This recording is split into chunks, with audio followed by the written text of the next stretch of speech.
કચ્છ જિલ્લાની સ્થાનિક સ્વરાજ્યની સૌથી મોટી સંસ્થા કચ્છ જિલ્લા પંચાયતની આજે સામાન્ય સભા મળી હતી।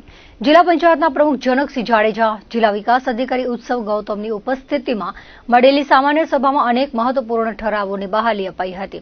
પૂર્વ કચ્છનું પાટનગર ગાંધીધામ નગરપાલિકામાંથી મહાનગરપાલિકા બનતા ગાંધીધામ તાલુકા પંચાયતમાં માત્ર 4 ગામ જ રહેતા ગાંધીધામ તાલુકા પંચાયતના મીઠી રોહર, ખારી રોહર, પડાણ અને ભારાપર ગામોનો ગાંધીધામ મનપામાં સમાવેશ કરવા ઠરાવ કરાયો હતો તેવું જિલ્લા પંચાયતના પ્રમુખ જનકસિંહ જાડેજાએ જણાવ્યું હતું। આ ઉપરાંત નખત્રાણા ગ્રામ પંચાયતને પાલિકાનો દરજ્જો મળતા નજીકના નાની વિરાણી અને મોટી વિરાણી ગામોનો નખત્રાણા નગરપાલિકામાં સમાવેશ કરવા ઠરાવ કરાયો હતો તેવું તેમણે વધુમાં ઉમેર્યું હતું। આ ઉપરાંત સત્તાપક્ષ અને વિપક્ષના સભ્યોએ પોતાના વિસ્તારના પ્રશ્નો રજૂ કર્યા હતા। સામાન્ય સભાના પ્રારંભે ગત સામાન્ય સભાની કાર્યવાહીને બહાલી અપાઈ હતી। આ બેઠકમાં કચ્છ જિલ્લાનું ગાંધીધામ શહેર મહાનગરપાલિકા બનતા આસપાસના કેટલાક ગામોનો સમાવેશ મહાનગરપાલિકામાં કરવામાં આવતા ગાંધીધામ તાલુકા પંચાયતમાં માત્ર જૂજ જ ગામો બચ્યા હોવાથી ગાંધીધામ તાલુકાના ભારાપર ગામને અલગ ગ્રામ પંચાયત અને તાલુકા પંચાયતના અન્ય 3 ગામોને ગાંધીધામ મહાનગરપાલિકામાં સમાવી લઈ ગાંધીધામ તાલુકા પંચાયતનું વિસર્જન કરવા મુદ્દે પરામર્શ કરાયો હતો।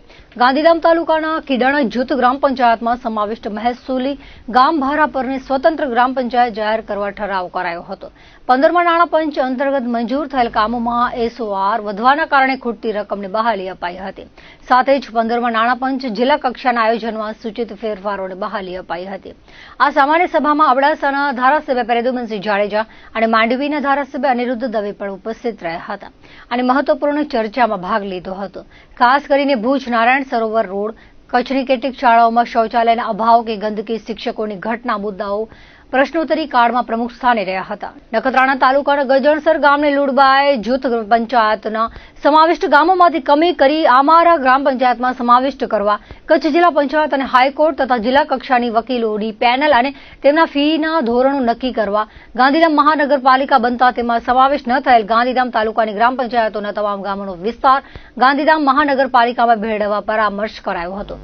આ સામાન્ય સભામાં વિપક્ષી સદસ્ય મામદભાઈ જુંગજતે બાંધકામ, શિક્ષણ, આરોગ્ય, સિંચાઈ અને પંચાયત વિભાગને લગતા કુલ 11 પ્રશ્નો રજૂ કર્યા હતા, જેમાં લખપત તાલુકામાં પ્રાથમિક શાળાઓમાં શિક્ષકોની સંખ્યા, લખપત તાલુકામાં સિંચાઈના ડેમોની મરમ્મત, વર્ષ 2025-26 માટે લખપત તાલુકાનું આયોજન બાકી રહ્યા અંગેના સવાલો રજૂ કર્યા હતા। જિલ્લા પંચાયત સદસ્ય નારાયણભાઈ પાચાળભાઈ મહેશ્વરી આરોગ્ય, વિકાસ અને બાંધકામ વિભાગ સંબંધિત 4 પ્રશ્નો રજૂ કર્યા હતા, જેમાં ભુજ તાલુકાના કેરા ગામે PHCનું બાંધકામ, કોટડા ઉગમણાના મંજૂર થયેલ નવા આરોગ્ય કેન્દ્રને ચકાર જાંબોડી મધ્ય લઈ જવા સહિતની રજૂઆત કરી હતી। આજરોજ ભુજ જિલ્લા પંચાયત ખાતે સામાન્ય સભાનું આયોજન કરવામાં આવ્યું। ગત સભાના જે ઠરાવો હતા એને મંજૂરી આપવામાં આવી। અલગ અલગ સમિતિની જે મંજૂરી હતી એને પણ સામાન્ય સભામાં સહમતિથી સૌના સહમતિથી મંજૂરી આપવામાં આવી। અમુક જે ફેરફારો કરવા પાત્ર કામો હતા એને પણ મંજૂરી આપવામાં આવી। એટલે કે ગાંધીધામ મહાનગરપાલિકા બની જતા એના અંદર જે મીઠી રોડ, ખારી રોડ, પડાણા અને ભારાપર જે 4 જ ગ્રામ પંચાયત બચતા એટલે વધારે નગરપાલિકા આખી તાલુકા પંચાયતમાં 4 ગામ રહેતા એને પણ મહાનગરપાલિકામાં સમાવેશ થાય અને એ ગામડાઓનો પણ વિકાસ થાય એના માટે પણ આજ ઠરાવવામાં આવ્યું। એના ઉપરાંત પણ એક નખત્રાણા તાલુકા નખત્રાણા જે નગરપાલિકાનો દરજ્જો મળે એમાં પણ નાની વિરાણી, મોટી વિરાણી જેવા ગામોનો વિકાસ થાય એના માટે એને પણ નગરપાલિકામાં સમાવેશ માટે પણ ઠરાવ કરવામાં આવ્યો।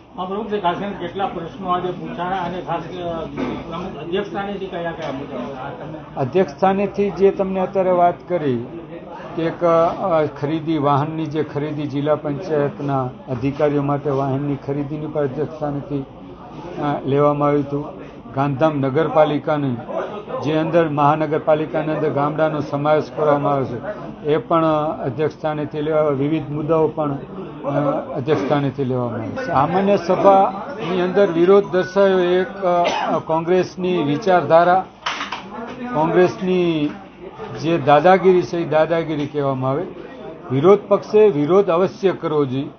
સત્તા પક્ષનો નિર્ણય હિતકાર ન હોય તો, પણ સત્તા પક્ષના જ્યારે નિર્ણય ગામ હિતમાં હોય, દેશના હિતમાં હોય ત્યારે વિરોધ પક્ષે વિરોધ ન કરવો જોઈએ।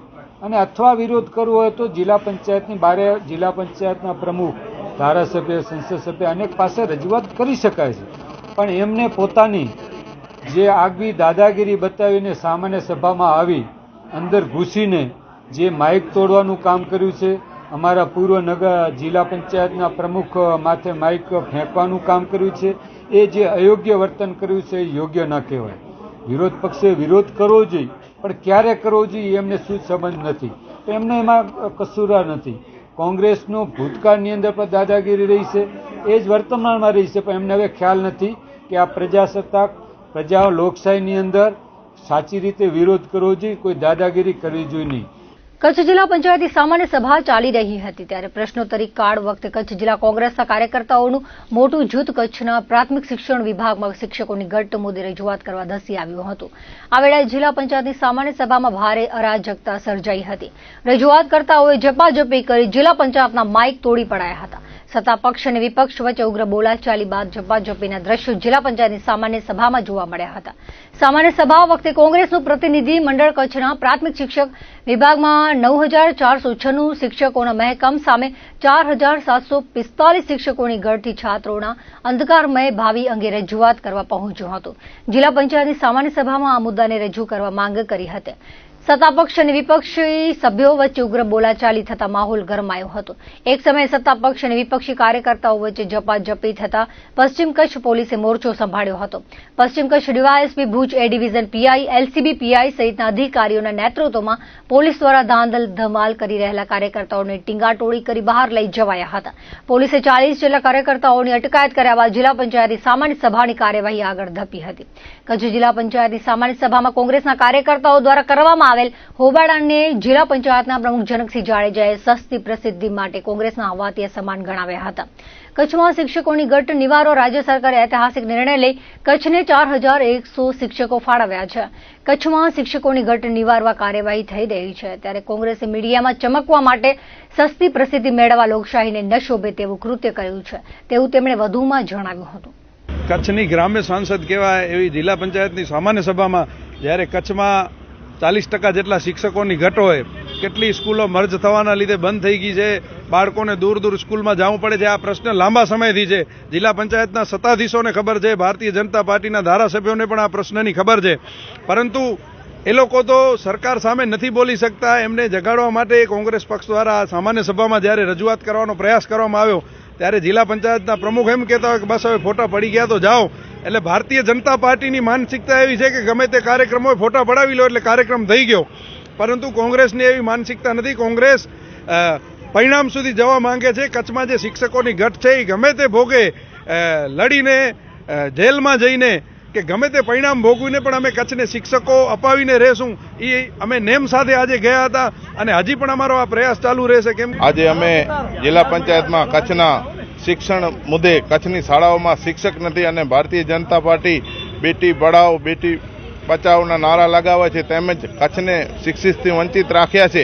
એના માટે અમે શિસ્તબદ્ધ રીતે ત્યાં રજૂઆત કરવા ગયા હતા. ત્યાં જિલ્લા પંચાયતના પ્રમુખશ્રીએ એમ કીધું કે બસ હવે ફોટા પડાઈ ગયા છે તો તમારું કામ પૂરું થયું. અમે ફોટા પડાવવા માટે નથી આવ્યા. અમે તમારા લોકો જિલ્લા પંચાયતના ચૂંટાયેલા હોય ભારતીય જનતા પાર્ટીના કે ભારતીય જનતા પાર્ટીના 6 ધારાસભ્યો હોય કે ભારતીય જનતા પાર્ટીના સાંસદ સભ્યો હોય, કાઉન્સિલરો હોય, તાલુકા પંચાયતના ચૂંટાયેલા સભ્યો હોય, તેમની આ સરકાર પણ કાંઈ સાંભળતી નથી. એના માટે અમે શિસ્તબદ્ધ રીતે જિલ્લા પંચાયતની અંદર સામાન્ય સભામાં રજૂઆત કરવા ગયા હતા. કચ્છના માટે શિક્ષણ જોઈએ. શિક્ષણ વગર કચ્છના દીકરાઓ અને દીકરીઓ ભણશે કેવી રીતના? શાળાઓમાં કોઈ પણ જાતના 40 થી 30% ઘટવાળા વિસ્તારો, ક્યાંક ક્યાંક 50% ઘટ છે તેવા શાળાઓમાં શિક્ષક આપો.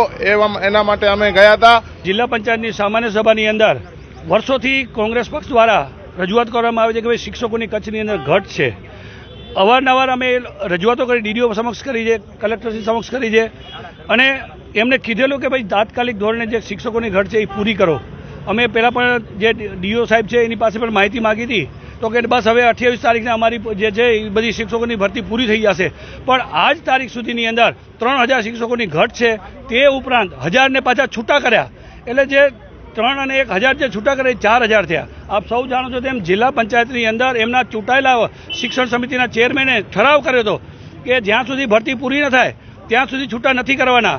હવે એમની જ પાર્ટીના લોકોએ ઠરાવ કર્યો છે કે છૂટા નથી કરવા છતાં પણ એમને કયા કારણે છૂટા કરી અને જે ઘટ હતી એનામાં વધારો કર્યો છે. શાસનની આવડત નથી, વિદ્યાર્થીઓનું શિક્ષણ બગડે છે, શાળાની અંદર ઓરડાઓ નથી. આ રીતે ચાલતું તંત્ર છે. એની સામે આજે કોંગ્રેસ પક્ષ દ્વારા જે એક રજૂઆત કરવામાં આવી કે તમે મહેરબાની કરી વિદ્યાર્થીઓનું ભવિષ્ય ન બગાડો, ચાલુ શિક્ષણ સત્ર છે, તમારે જો કરવી જ હતી ભરતી કે છૂટા કરાતા તો જે વેકેશન પીરિયડ ત્યારે કેમ નથી કરતા. એ જ રીતે જે બીજો પ્રશ્ન છે કે જે મેરિટ જ્યારે જે મેરિટ બહાર પાડવામાં આવ્યું તો કચ્છને સુલે શા માટે છેલ્લે રાખવામાં આવ્યું. જે કચ્છના ટેલેન્ટેડ જે છે એ તો બારે વયા જશે અને આપણને જે બચશે જે હાઈ મેરિટવાળા જે બીજે ભરતી થઈ જવાના અને જે બચશે એ લો મેરિટવાળા એને પાછું કચ્છના શિક્ષણ બગડે એના માટે આ સમગ્ર રજૂઆત હતી કે ભાઈ મેરિટ પણ એક સરખું પડવું જોઈએ. મેરિટ અને હવે સમજી લો કે જે ભરતી થઈ ગયા છે કચ્છના જે સારા શિક્ષકો કચ્છના લોકલ તે કહો છો કે લોકલ ભરતી કરશું તો તમે મેરિટ તો પાડ્યું નહીં કચ્છનું અને કચ્છને બાકાત કરી ગુજરાતનું મેરિટ પડી ગયું. ગુજરાતના મેરિટની અંદર કચ્છનો જે ટોપર છે એ બીજી જગ્યાએ લાગી જશે. તમે વાત કરો છો કે લોકલને અમે પ્રાધાન્ય આપશું તો આમાં લોકલ તો જે મેરિટવાળું જે બહાર વયો જશે તો તમારી મનસા જ નથી કે લોકલ ભરતી કરવી અને કચ્છમાં શિક્ષક ખાલી કાયમી રહેવાનો. આ જ એમનું વહીવટતંત્ર છે. એની સામે અમારા ઉગ્ર આંદોલનો એક માંગ હતી કે લોકલ ભરતી છે, હાઈ મેરિટવાળાનું જે મેરિટ છે સમગ્ર ગુજરાત સાથે પડવું. હવે જો મેરિટ પડી ગયું છે તો તમે જે ભરતી કચ્છના થયા છે એનું બોન્ડ લેવાનું બંધ કરો, જેથી કરીને એ બોન્ડ તમે જો એ લોકોને 3 લાખના બોન્ડ આપવા પડે. હવે એ કયો ટોપર જે પાછો અહીંયા ભરતી થાય ત્યારે આવશે એને 3 લાખનું નુકસાન થાય તો ભરતી ભલે ત્યાં થઈ ગયો હોય તો કચ્છનો જે છે એનું બોન્ડ ન લ્યો અને અહીંયા મેરિટ પડે ત્યારે અહીંયા કણે શિક્ષક તરીકે ભરતી થઈ શકે એ અમારી રજૂઆત છે.